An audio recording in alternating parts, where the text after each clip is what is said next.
Now the reason that we all came here to hear from this person. You know, Burke once said, and I'll quote and I'll paraphrase, "Evil happens when good men do nothing."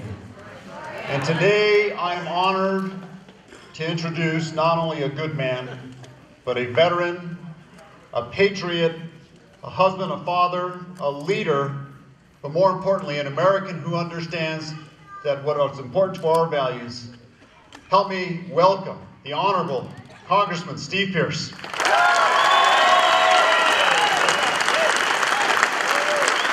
all. Thank you very much.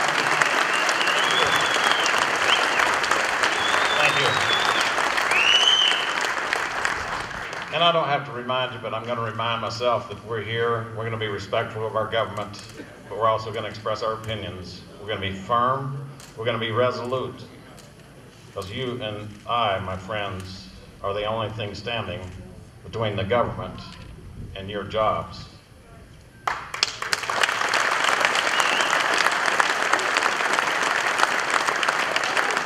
Now, I was interested to read yesterday in the Albuquerque Journal,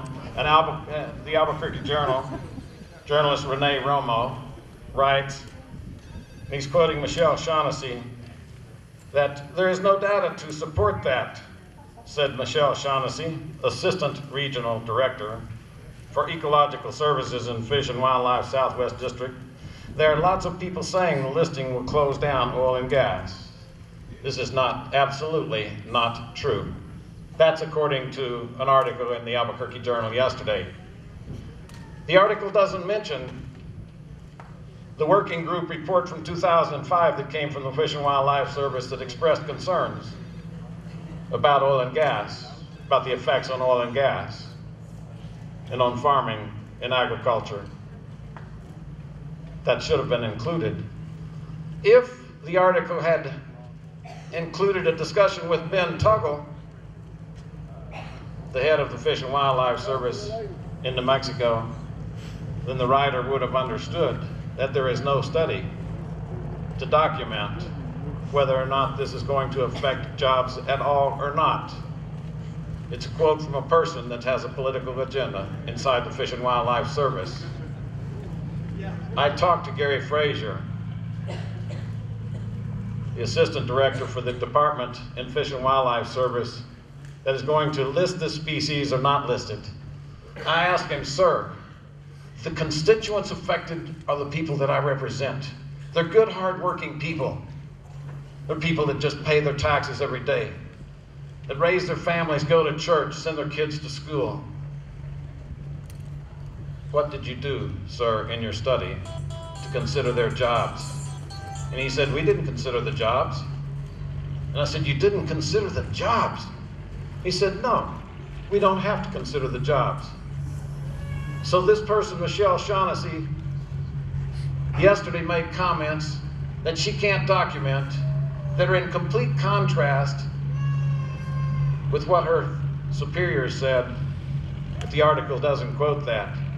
Our friends Marita Noon had it right. You have enough experience to read what has happened in the past. You know that less than 2 years ago, the Fish and Wildlife Service went in and listed the Delta smelt in the San Joaquin Valley as endangered. If you watch closely, you would know that the Delta smelt listing as endangered put 27,000 farmers in the San Joaquin Valley out of work. It shut them down cold. And the Fish and Wildlife guy says that we don't have to consider the effects of jobs. They never have, and they never are.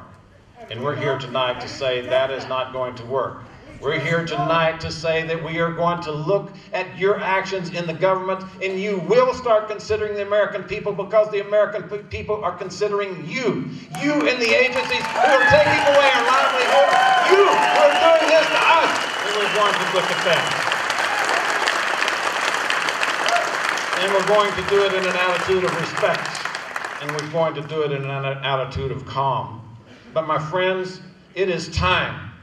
It is time for us to understand that this nation is spending $3.5 trillion a year and we only collect $2.2 trillion a year. That is occurring because we're sending our jobs overseas. A government that does not have to measure the effect on jobs is sending your jobs overseas. First the timber jobs, then the mining jobs, now the oil and gas jobs. You had your president go to Brazil last week, and he said we want Brazil to drill offshore, and he shut offshore drilling down in this country. And I will tell you, that is what is wrong with this country. That is the problem that is wrong with here.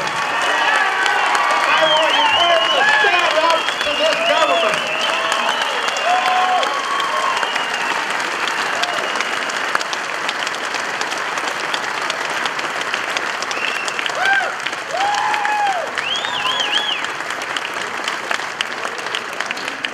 I had a friend give me a little patch today. I'll read it for you, but I carry it in my pocket. It says, "I love my country, but I fear my government."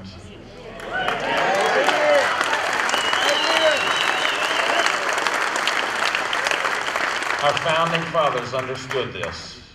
They said, when the government fears the people, you have freedom and liberty. And when the people fear the government, you have tyranny.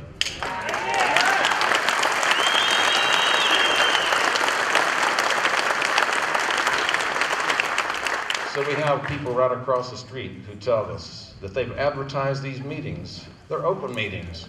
They were available to all. And I asked them, did you advertise to tell them that the effect of your decision will be to kill jobs in this country? And they said, no, we don't have to. My friends, this is the kind of turnout you get when you begin to tell people the truth about what its government is doing. This is the kind of people that you have engaged.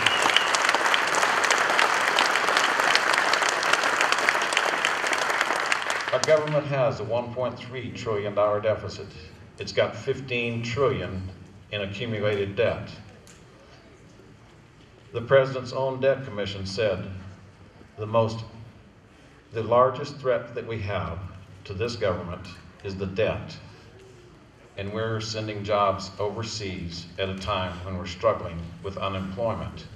We're struggling with a government that is out of control, that is spending more than it should, is spending tomorrow's money for today. It's making promises that it can't keep, and it's taking away jobs that should be here. It would be a fairly simple matter to begin to rebuild our economy. Simply lower the taxes and make the regulations predictable. That's it.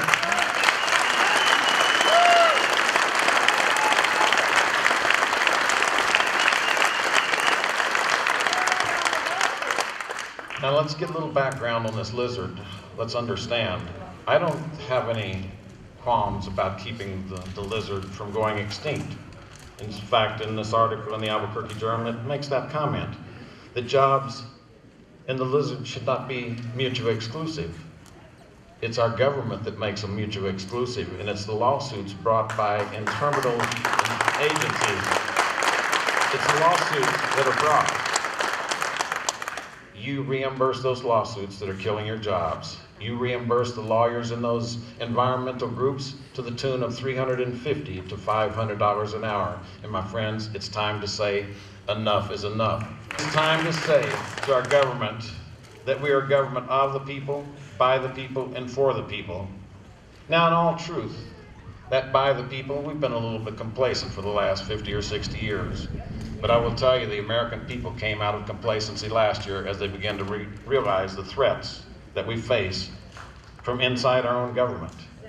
They began to go to the ballot boxes in extraordinary numbers. We voted in almost 25% new faces in the House of Representatives because the American